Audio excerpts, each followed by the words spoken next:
এবার আমি আপনাদের নিউ টাউনের সবচেয়ে জনপ্রিয় পুজো মণ্ডপ নিউ টাউন সর্বজনীনের পুজো পরিদর্শন করাবো। নিউ টাউন সর্বজনীন এবছর তাদের ৪র্থতম বর্ষে পদার্পণ করেছে। এবছর তাদের ভাবনা ফুলের সাজে ফুলের মাঝে দুর্গা এলো সবার মাঝে। এই অভিনব ভাবনা তুলে ধরেছে। তো মণ্ডপে প্রবেশ করার শুরুতে আপনারা দেখতে পাবেন ধুতরা ফুলের স্ট্রাকচার করা হয়েছে এবং এটা ওই বাঁশের কঞ্চি দরমা বেড়া দিয়ে কিন্তু পুরোটা বানানো হয়েছে।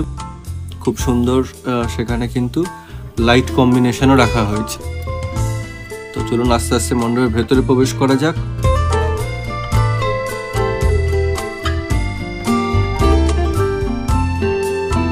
দেখুন মণ্ডপের পুরোটাই কিন্তু দরমা বেড়ার যে বাঁশের যে কঞ্চিগুলো হয় সেইগুলো কিন্তু বাঁশ ছিলে ছিলে স্ট্রাকচারটা দেওয়া হয়েছে এবং এখানে দেখতে পাচ্ছেন যে শিউলি ফুল দিয়ে পুরোটা কিন্তু আবৃত এবং সাথে মায়ের পায়ের ছাপ রয়েছে। তো মা স্বর্গ থেকে মর্তে এই পথ দিয়ে আগমন করছেন, সেখানে সেই জন্য মায়ের পায়ের ছাপ রাখা হয়েছে এবং শিউলি ফুলের মধ্যে দিয়ে আসছে এবং একটা লাল পাড় সাদা শাড়িও রাখা রয়েছে।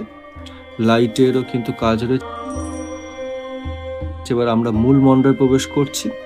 মূল মণ্ডপে প্রবেশ করেই দেখুন কি অসাধারণ লাগছে, কি অসাধারণ করেছে ওপরের সিলিংটা এবং এখানে কিন্তু লাইটের কম্বিনেশন একদম পারফেক্ট। এবার এই যে কাঁচের যে ব্যাপারটা লক্ষ্য করছেন, এটা কিন্তু দেওয়ালটা পুরোটাই কাঁচ দিয়ে করা হয়েছে যাতে এই রিফ্লেকশন, এগুলো সব কাঁচের, কিন্তু এই রিফ্লেকশনগুলো যখন পড়বে কাছে সেখানে তার ইমেজ ফর্ম করবে এবং সেই ইমেজ ফর্ম করার জন্য আপনি যেদিকেই তাকান না কেন সেম লাগবে।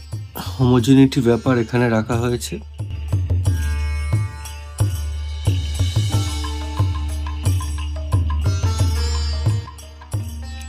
এই হচ্ছে মাতৃ প্রতিমা, অসাধারণ মাতৃ প্রতিমা, মণ্ডপের সাথে একদমই সামঞ্জস্য রেখে বানানো এবং এখানে দেখতে পাচ্ছেন যে চারিদিকটা পুরো কিন্তু কাঁচের এবং তার রিফ্লেকশন পড়ে কিন্তু সব দিকটাই আমাদের সমান লাগছে, সমানভাবে। ওপরে কিন্তু শিউলি ফুলেরও কিন্তু কাজ রয়েছে এবং লাইটের কম্বিনেশনের জন্য কিন্তু এত সুন্দর হয়ে উঠেছে মণ্ডপটি।